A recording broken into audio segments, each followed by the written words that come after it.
Shalom jemaat yang dikasihi Tuhan, luar biasa, masih setia mengikuti program ini. Hari ini kita sudah sampai ke program ke-8. Mari sebelum kita memulai kelas ini, kita sama-sama memuji Tuhan dan kita akan berdoa.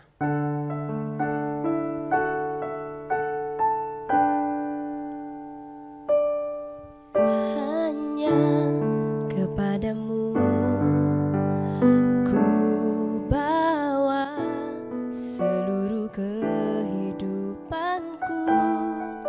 sebagai persembahan yang hidup dan yang berkenan kepadamu, karena kasih-Mu Kau memilihku.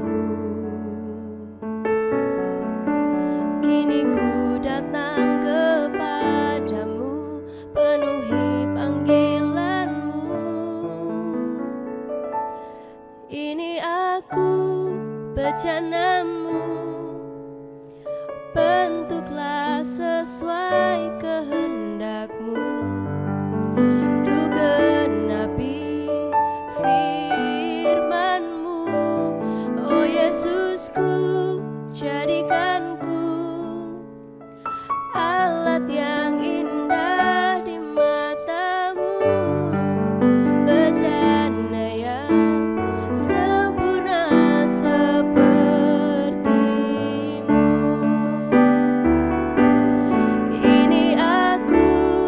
bejana-Mu, bentuklah sesuai kehendak-Mu, tu genapi firman-Mu.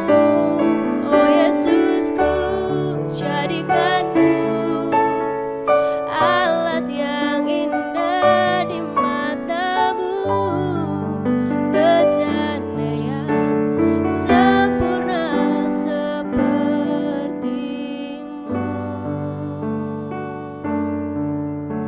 sempurna seperti-Mu, sempurna seperti-Mu. Kami bersyukur Tuhan kalau kami sudah melewati program-program kelas pengajaran ini sampai ke sesi yang ke-8. Kami percaya Tuhan menyertai, Tuhan turut campur tangan.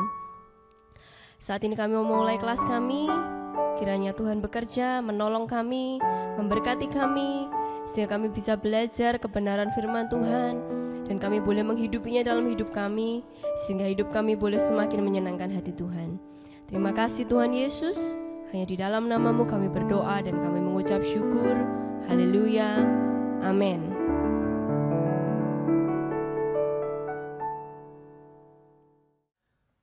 Shalom, diberkati semua kita yang masih setia mengikuti kelas Mengenal Tanah Perjanjian. Sebuah perjalanan yang cukup panjang. Ini kita masuk sesi yang ke-8. Cukup lama ya, kita mengikuti hampir berarti 2 bulan nih kalau tiap minggu kita mengikutinya, dan saya memberikan hormat, memberikan salut saya buat saudara yang terus ingin belajar. Beberapa orang berkata, Pak, saya mengikuti terus loh dari sesi 1 sampai sesi yang ke-7 kemarin. Puji Tuhan, ini menjadi satu pembelajaran yang indah karena Alkitab berkata, berbahagialah orang yang melakukan ziarah. Diberkatilah orang yang melakukan ziarah. Nah, ziarah itu Alkitab mengatakan ketika kita pada zaman dahulu orang mengunjungi Yerusalem, tanah suci, mereka dikatakan orang yang diberkati Tuhan. Nah, hari ini mungkin secara fisik kita belum bisa hadir di Yerusalem, tetapi kita sudah bisa setidaknya mengikuti secara virtual, lewat foto-foto, lewat video, kita bisa melihat kira-kira seperti itu. Jadi saya berharap saudara yang pertama berdoa, suatu saat saudara bisa hadir di Tanah Perjanjian.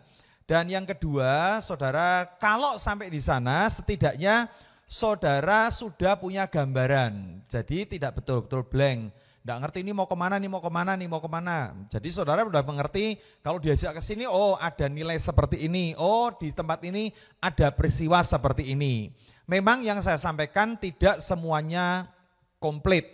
Jadi karena ini hanya sekedar sebuah ulasan sehingga kita bisa melihat big picture-nya atau gambaran besarnya sehingga kita setidaknya mengerti letaknya di sana di sini. Jadi kalau kita baca Alkitab setidaknya kita punya gambaran, bayangan. Seperti pada sesi ke-8 ini kita akan mengunjungi sebuah tempat yang masih erat kaitannya dengan tempat yang kemarin. Masih ingat tempat kemarin? Kapernaum. Kota yang luar biasa di mana Yesus tinggal cukup lama di kota Kapernaum, dan Alkitab mengatakan Kapernaum adalah kota yang mendapat kemewahan karena mereka mengalami atau diajari Yesus hampir tiap minggu. Mereka dengar khotbah Yesus di bait suci, bahkan di luar hari Sabat pun Yesus mengajar tiap hari. Nah, mereka ini diajari Yesus selama 20 bulan dan mereka juga mengalami mujizat. Bahkan kemarin kita belajar bahwa yang mengalami mujizat bukan 1-2 orang, tetapi hampir seluruh kota mengalami mujizat. Nah, tempat yang kita akan bahas sebentar adalah tempat yang banyak diceritakan di Kapernaum kemarin, karena kita tahu bahwa Kapernaum kemarin ada pantai yang ada di dekat Kapernaum, yaitu Danau Kineret. Kalau kita membaca di dalam Alkitab, ada disebut dengan Danau Kineret yang ada di Kapernaum, karena memang danau itu ada di Kapernaum, jadi kita bisa akan melihatnya. Nah, mari kita akan lihat. Nah, ini penampakan Danau Galilea pada zaman sekarang. Wow, indah ya, dengan latar belakang pegunungan batu, dan di pesisirnya ada banyak tempat-tempat yang indah untuk dihuni. Salah satunya Tiberias. Tiberias ini menjadi kota yang sangat maju pesat, baik untuk wisata maupun menjadi kota besar. Ada beberapa mall ada di sana, gedung-gedung bertingkat ada di sana.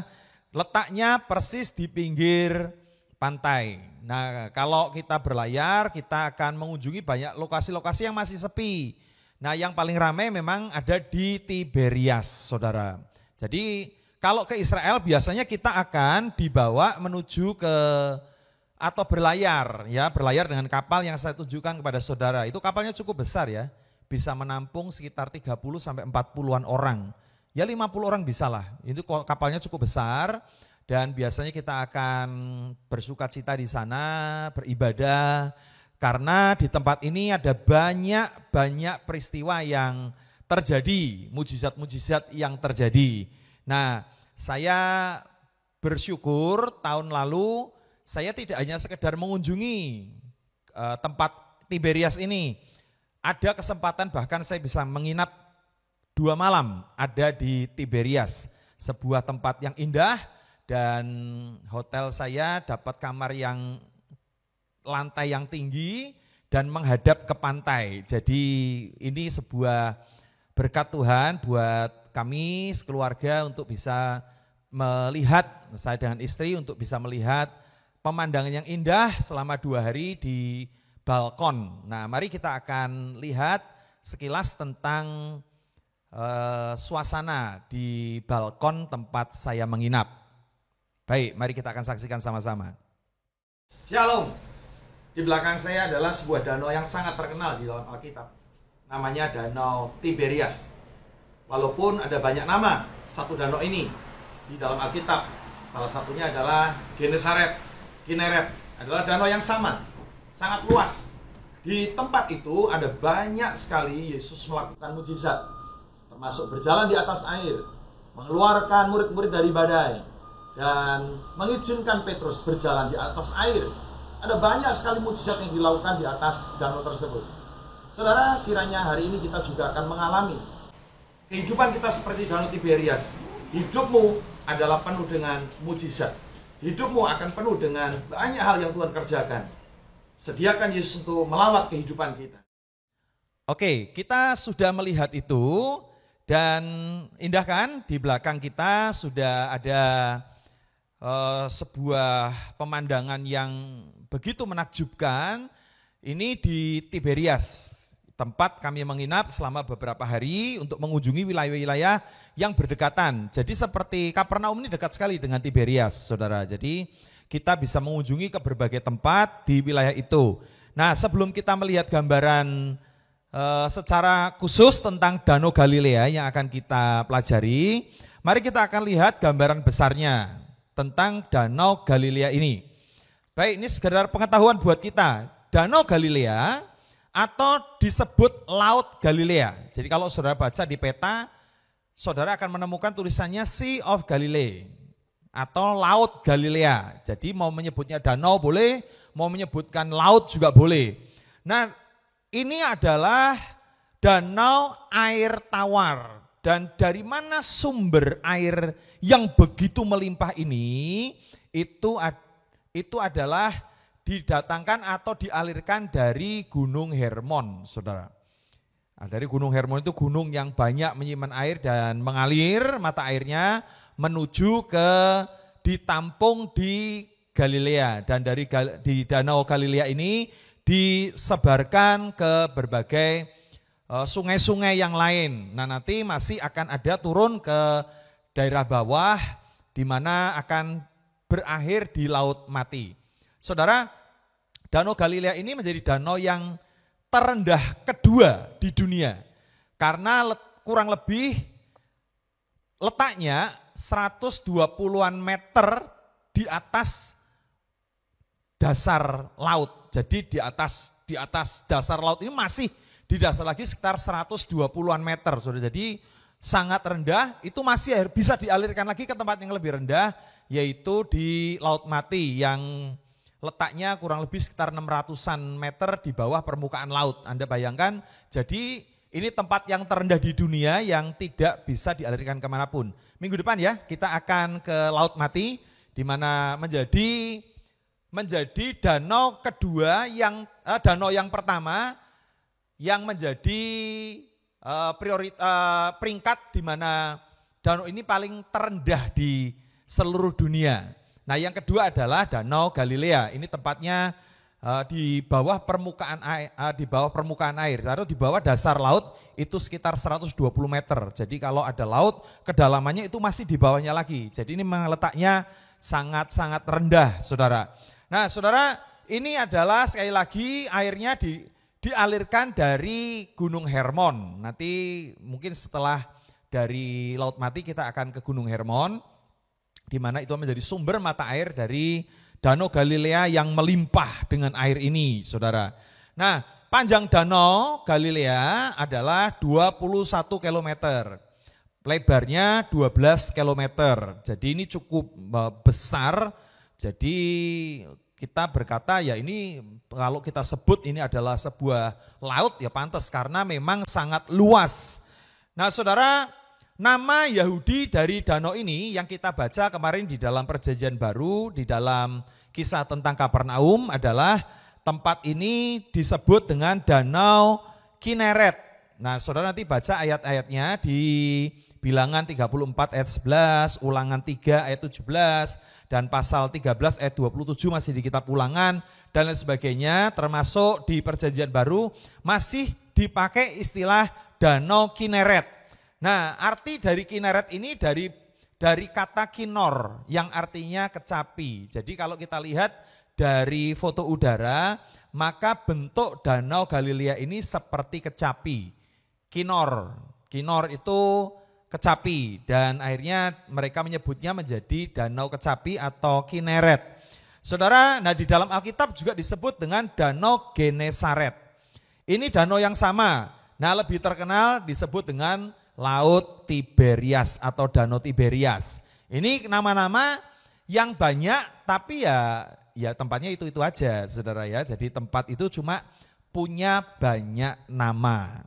Jadi kalau saudara baca Kineret, Genesaret, Tiberias, ada orang bertanya kepada saya, Pak, di Israel tuh banyak danau ya?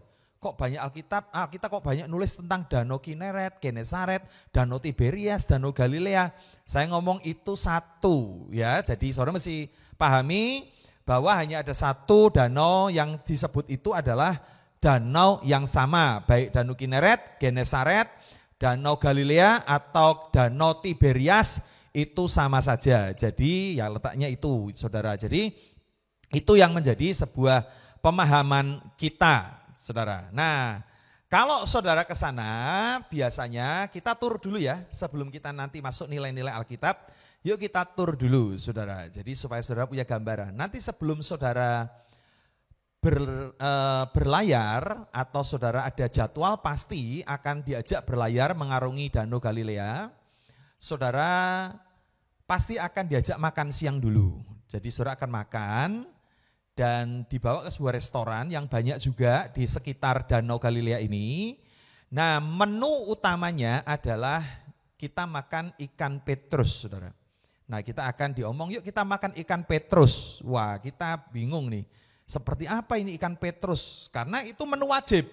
Kita harus makan itu, saudara. Ini ikan yang ditangkar di danau ini. Jadi mereka tangkap untuk akhirnya dijadikan sebuah menu wajib bagi rombongan tur yang akan berlayar. Sebelumnya mereka akan makan di restoran dengan menu wajib yaitu sekali lagi ikan petrus. Nah, saudara mungkin bayangkan ikan petrus itu ikan apa ya? Ikan apa ya? Nanti saudara lihatlah, saya kasih gambarnya buat saudara, ini ikan petrus ya, makanya dengan kentang dan dikasih rotinya orang Yahudi gitu ya, roti tak beragi, itu roti yang tidak ada rasanya. Nah ini ikan petrus saudara bentuknya, ada yang ngomong seperti mujair, ada yang ngomong seperti nila ya, jadi sama entah mungkin tapi masih mungkin keluarga nila atau keluarga mujair ya, jadi sama rasanya karena ini ikan yang dari air tawar, saudara. Nah ini gambarnya mungkin saudara bisa lihat, saudara mungkin menebak, oh itu mujair, oh itu nila, oh itu ikan mas, ya boleh-boleh saja lah. Tapi di sana dikasih nama ikan petrus. Jadi banyak orang ketika penasaran ikan petrus sampai di sana, oh ternyata ikan nila, oh ternyata mujair. Wah tapi ya itulah akan kejutan. Tapi menyenangkan, kita akan makan di situ dengan menu yang sebagian besar orang tidak terlalu cocok dengan sambal atau dengan cocolannya, saudara ya. Makanya ya sarannya kalau ketemu ikan ini mesti bawa sambal terasi, saudara ya. Dari Indonesia sambal kecap itu lebih enak ya daripada kita makan sambalnya mereka kurang nikmat. Nah ada roti yang juga rasanya tidak terlalu nikmat karena nggak ada rasanya, saudara. Tapi perhatikan, saya ingin pesan kepada saudara bahwa kalau saudara mendapatkan roti itu, saudara walaupun saudara tidak suka, dengar baik-baik, bawalah pulang atau dibungkus ya. Untuk apa? Karena kita kan akan berlayar nih melewati Danau Galilea. Untuk apa? Apakah kalau kita lapar kita makan roti itu? Bukan. Untuk memberi makan burung. Wah, indah ya. Sekali lagi makanya kita tur dulu yuk, kita tur. Nah kalau saudara berlayar, saudara akan mengalami pengalaman yang indah. Kenapa? Karena kapal yang berlayar di tengah-tengah akan dikejar burung-burung camar, saudara. Jumlahnya ratusan, banyak sekali. Dan mereka mendekat karena kebiasaan mereka mendapatkan makanan dari para wisatawan. Caranya bagaimana? Mereka melemparkan roti ke udara, dan burung-burung itu akan menangkapnya. Jadi, wah kita pasti dikerubutin burung yang ratusan. Nah, ini gambar istri saya lagi ngasih makan burung ya di Danau Galilea. Betapa luar biasanya indah tempatnya dan didatangi burung banyak. Kita makan-makan, ngasih makan burung camar, di mana banyak sekali ada di sana. Nah, apalagi yang kita lakukan? Di sana biasanya kita ibadah. Nah beruntung kemarin waktu dalam rombongan kami ada rombongan yang berasal dari Perancis. Nah dari Perancis ini rupanya ada seorang penari profesional yang konon sangat terkenal di Perancis, saudara. Entah penari balet atau entah penari apa, tapi dia memang punya gerakan-gerakan yang bagus. Nah kami melihat dia menari dan akhirnya saya memvideonya. Coba kita lihat sama-sama yuk untuk tariannya dia.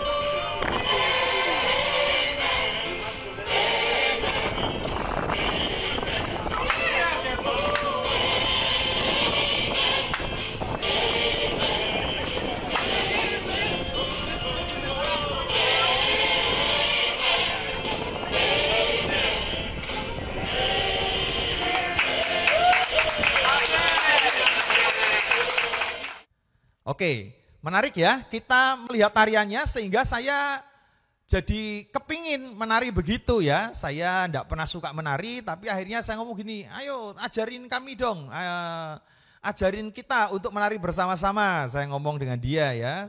Dan orang ini akhirnya bersedia mengajarkan kita menari. Walaupun dengan gaya seadanya, tapi kita bersuka cita nari-nari di tengah Danau Galilea. Yuk kita lihat tarian orang ini bersama dengan saya yang dengan gerakan yang agak ngaco-ngaco sedikit ya. Mari kita akan lihat bersama-sama.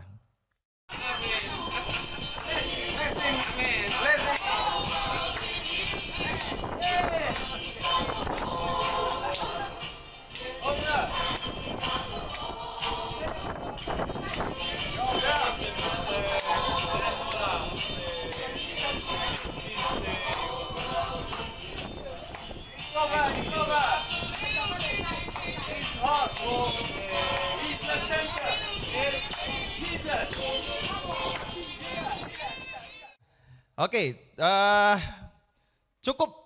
cukup aneh buat saya untuk menari, tetapi sangat menyenangkan ya. Tapi ini adalah pengalaman yang indah karena saya sangat beruntung untuk bisa berjumpa dengan orang ini dan kemudian kami sharing tentang bagaimana pekerjaan Tuhan yang ada di Perancis. Bahkan saya sharing dengan mereka apa yang Tuhan kerjakan juga di Indonesia.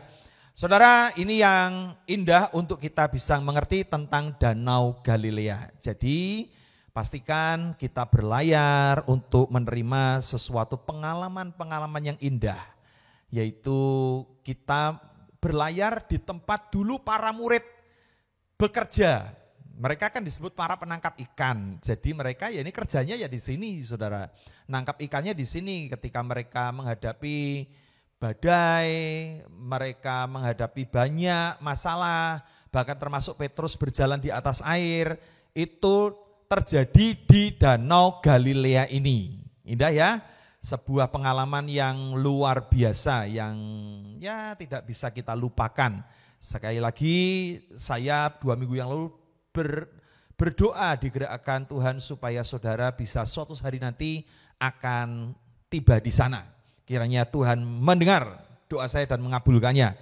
Sehingga saudara bisa melihat secara langsung apa yang terjadi di tempat-tempat di mana Yesus pernah tinggal, di mana Yesus pernah melakukan banyak mujizat.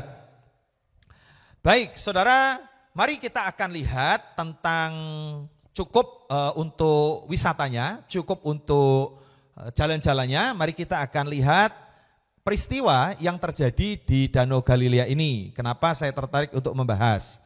Nah, di Danau Galilea ini Yesus Kristus pernah berjalan di atas air. Dengan cerita perahu yang ditumpangi Yesus bersama murid-muridnya yang dilanda badai. Saudara, saya pernah akan khotbah itu dalam seri khotbah mujizat Yesus dari kitab Yohanes ya. Jadi kita lihat Yesus pernah jalan di atas air di kurang lebih jam 3 petang. Hari gelap, Yesus jalan dan kemudian Petrus berkata, kalau itu engkau Tuhan, maka izinkan aku berjalan di atas air. Maka Petrus pun berjalan di atas air dan akhirnya Petrus tenggelam dan Yesus mengangkatnya dan Yesus kemudian meredakan badai. Dan indah sekali semua peristiwa ini terekam di Danau Galilea. Nah, ada peristiwa lain lagi tentang angin ribut yang diredakan. Nah, ini secara khusus mari kita akan membacanya. Yuk kita akan membaca bersama-sama. Saya akan baca untuk saudara perhatikan hal ini dengan baik. Judulnya angin ribut diredakan. Pada hari itu, waktu hari sudah petang, Yesus berkata, ini Markus 4 ayat 35 ya. Jadi Markus 4 itu jangan lupa bahwa ini konteksnya masih bicara di Kapernaum.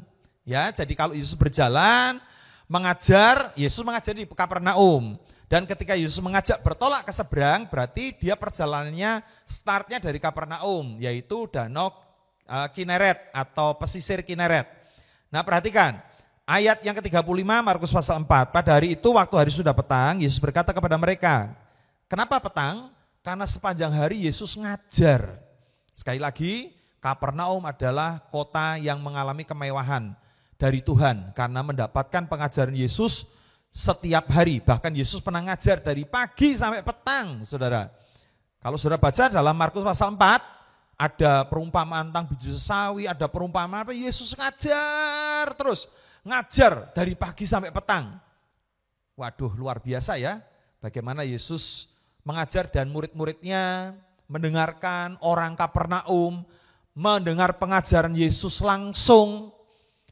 Betapa menyenangkan buat mereka. Nah, waktu itu pada hari itu waktu hari sudah petang, setelah Yesus sudah mengajar sepanjang hari, Yesus berkata kepada mereka, marilah kita bertolak ke seberang.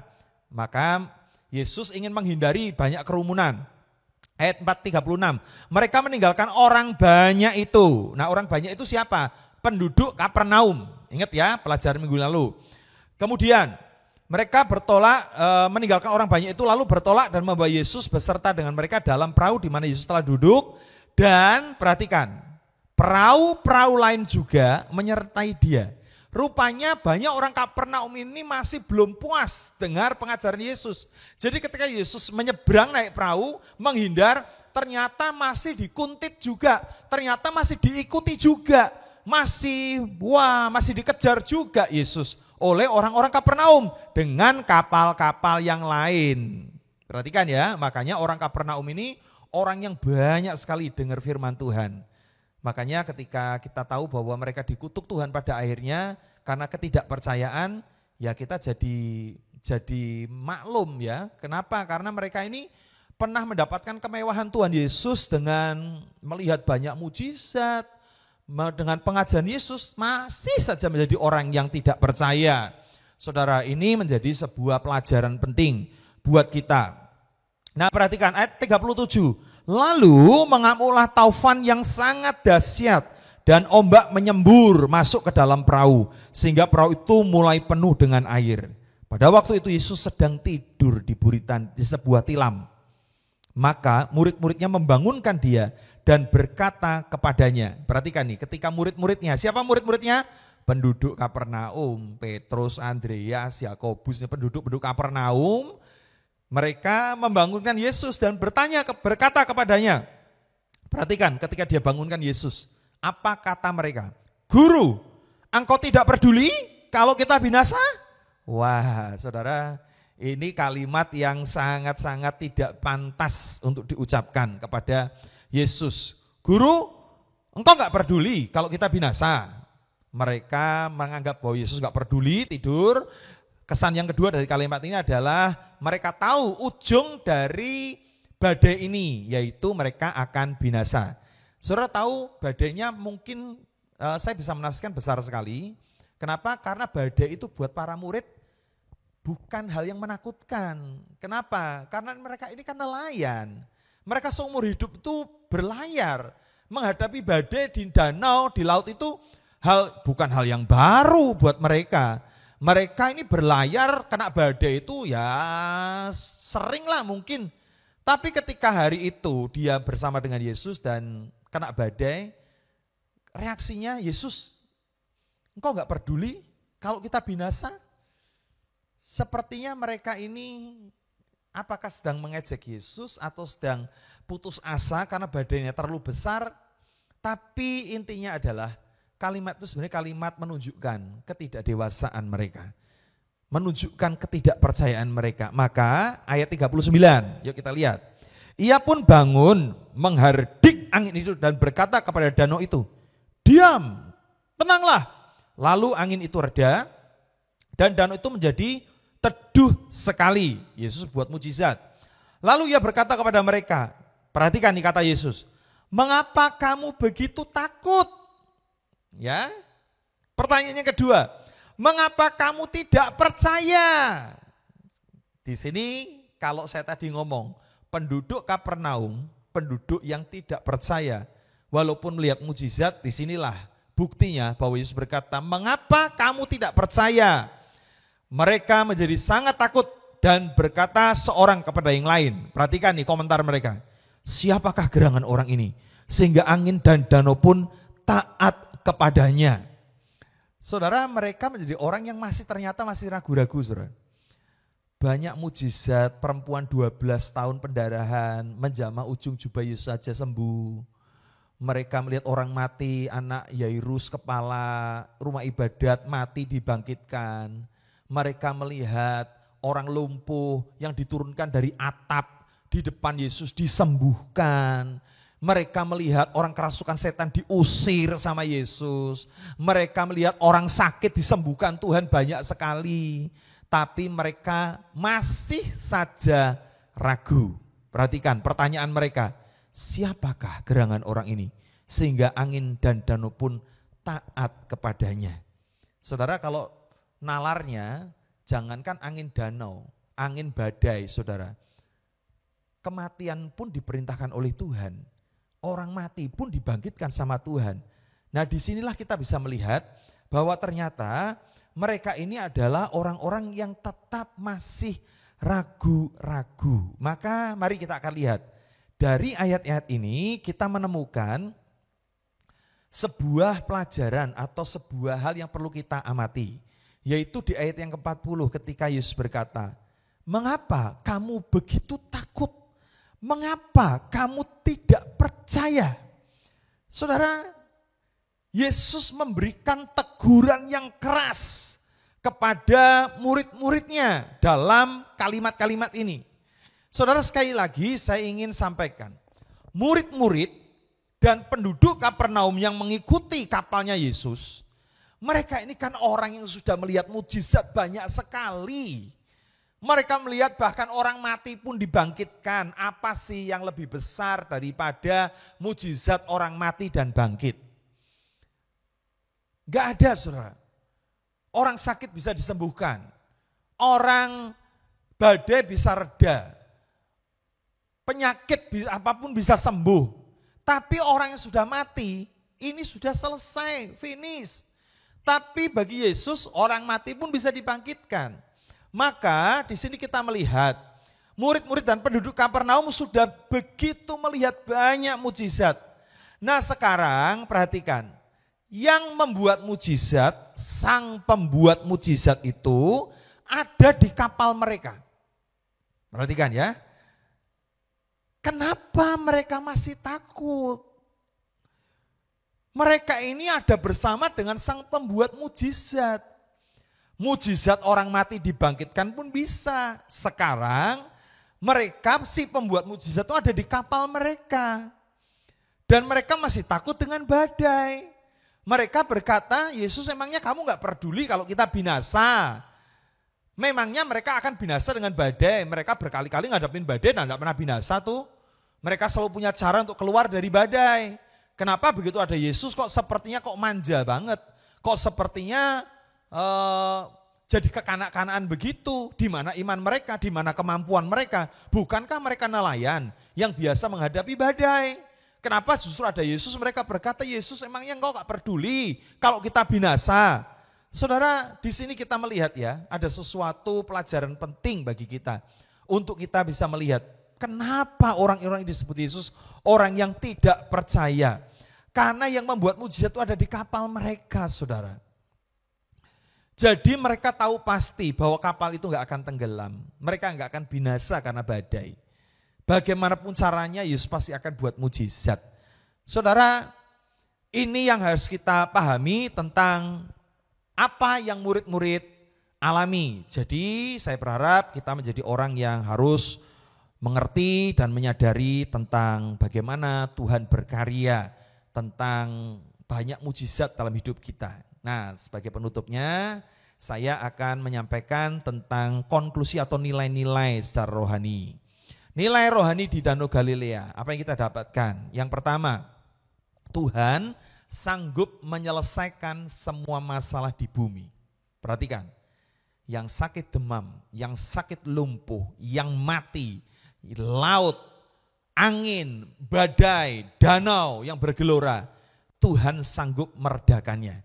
Tuhan sanggup menyelesaikan masalah. Jadi hari ini kalau saudara sedang menghadapi masalah, yang saudara mungkin berkata, saya punya masalah, saya kena penyakit yang belum ada obatnya sama sekali. Saya terpapar virus corona yang belum ada obatnya. Saudara dengar baik-baik, Yesus sanggup melakukan kesembuhan. Saudara punya iman bahwa Dia adalah Allah yang sanggup untuk membuat mujizat Dia sanggup menyelesaikan semua masalah yang ada di bumi. Timbulkan imanmu. Mungkin kau berkata, hari ini aku harus mengalami masalah ekonomi yang hancur, sehingga aku tidak tahu bagaimana harus keluar dari masalah ekonomi ini.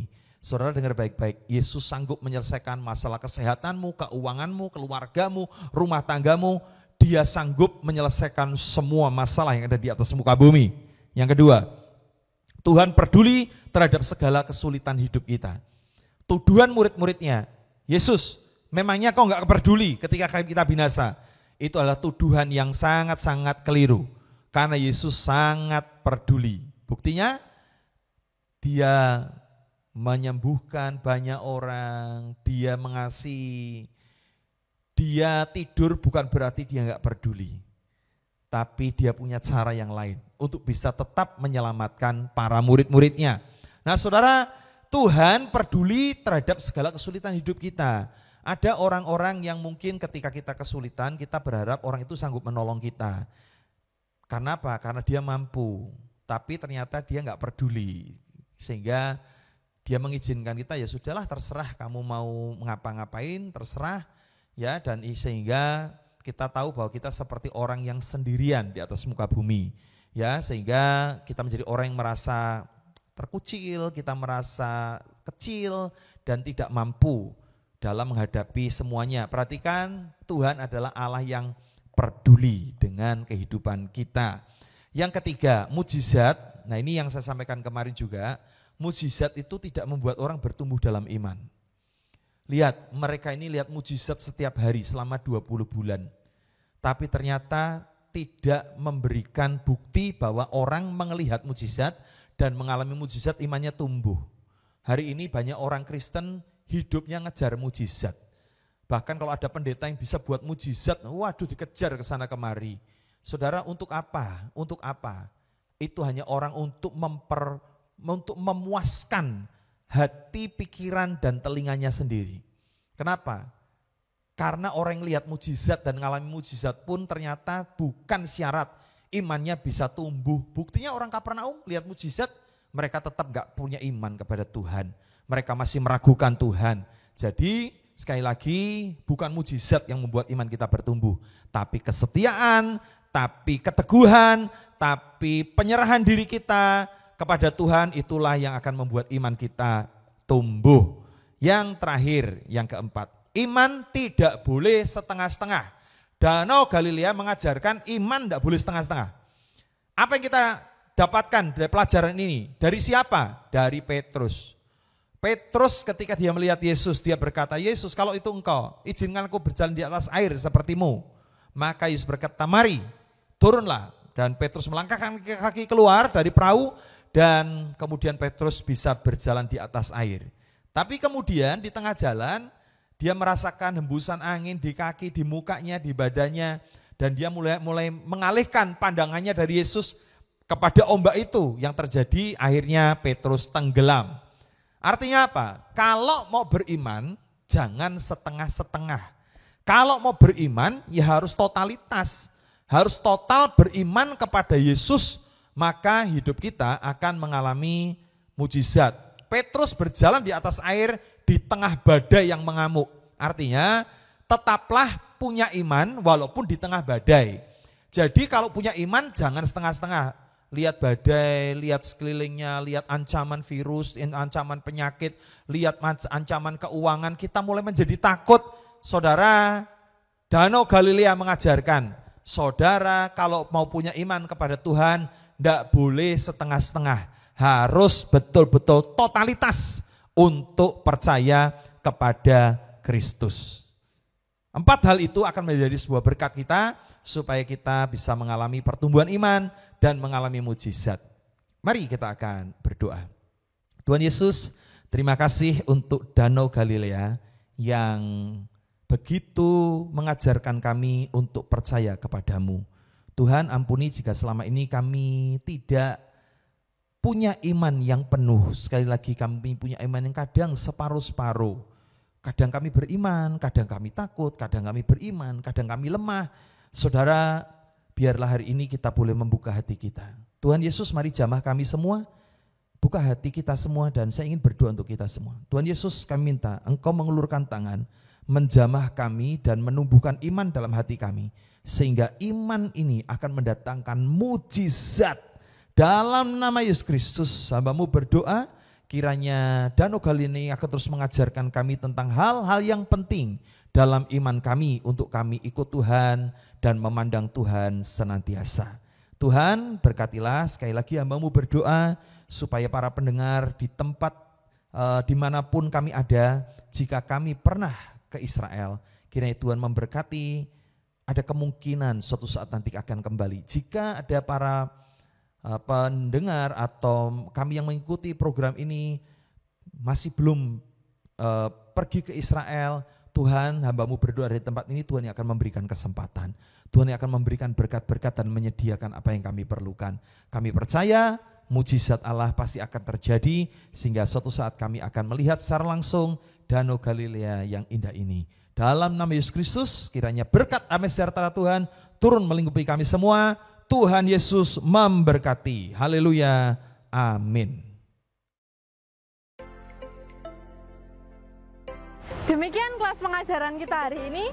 Bila saudara merasa terberkati, saudara bisa membagikan video ini kepada orang-orang yang Anda kasihi. Bagi saudara yang rindu untuk memberikan persembahan, saudara bisa mengirimkannya ke nomor rekening di bawah ini. Sampai jumpa minggu depan. Jangan lupa untuk like, subscribe, dan hidupkan loncengnya. Tuhan Yesus memberkati.